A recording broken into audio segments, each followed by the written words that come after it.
경제 뉴스를 픽해서 전해드리는 이광엽의 픽. 오늘의 첫 번째 키워드는요. 주민번호 유출된 서울대병원 국토부 과징금. 서울대학교 병원과 국토교통부가 공공기관 최초로 개인정보보호법 위반으로 과징금 7,475만 원과 2,500만 원을 각각 부과받았습여 개인정보보호위원회의 처분인데요. 서울대병원은 2021년 6월 해킹을 당해 환자 만여 명의 주민등록번호가 유출됐고 2만여 명의 개인정보와 65만 명의 진료 정보 등이 빠져나간 것으로 파악됐습니다. 병원 측의 고유식별정보 처리 제한 위반 등의 사실을 확인해 과태료 660만 원도 부과됐는데요. 그런가 하면 국토부는 건축행정 시스템 수정 과정에서 오류가 발생해 2만 7천여 명의 주민등록번호가 유출된 것으로 확인됐습니다.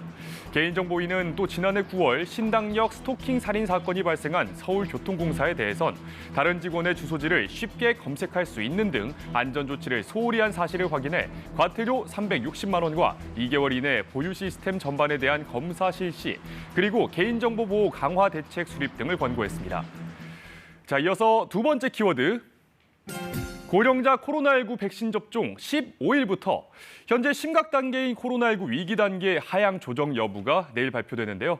최근 코로나19 신규 확진자 추세를 보면 소폭 증가했습니다. 오늘 0시를 기준으로 신규 확진자 수는 23,521명. 1월 말 이후 최다인데요. 오는 15일부터 다음 달 30일까지 코로나19 고위험군에 대한 백신 접종이 시작됩니다. 대상은 의료진의 접종을 권고받은 65세 이상 고령자와 12세 이상 면역 저하자로 이가 백신을 접종한 지 3개월이 지난 사람들입니다. 다만 5세에서 11세의 경우 이가 백신이 아직 도입 전이어서 다음 달 중순 국내에 들어오면 접종을 시작한다고 하네요. 이어서 세 번째 키워드. 반도체 불황에 제조업 취업자 최대폭 감소. 오늘 통계청이 발표한 지난 4월 전체 취업자 수는 지난해 같은 달보다 35만 4천 명이 늘었습니다. 봄철 외부 활동 증가 등으로 서비스업이 회복세를 보이고 있기 때문이라는데요. 하지만 수출 효자 품목인 반도체 업황 부진으로 제조업엔 고용 한파가 불어닥쳤습니다. 4개월 연속 감소 흐름 속에 지난달엔 고용이 9만 7천 명 줄어들며 2020년 12월 이후 최대폭으로 감소했습니다.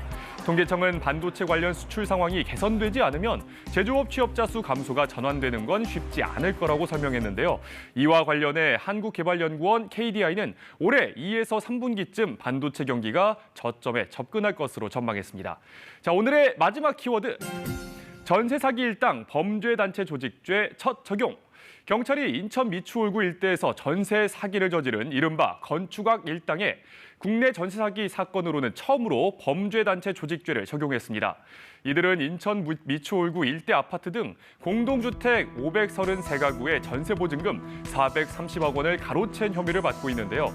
경찰은 이들이 동일한 목적을 가지고 조직적으로 범죄를 저질렀다고 보고 검찰에 송치할 건축악 일당 51명 가운데 18명에게 범죄단체 조직죄를 추가로 적용했습니다.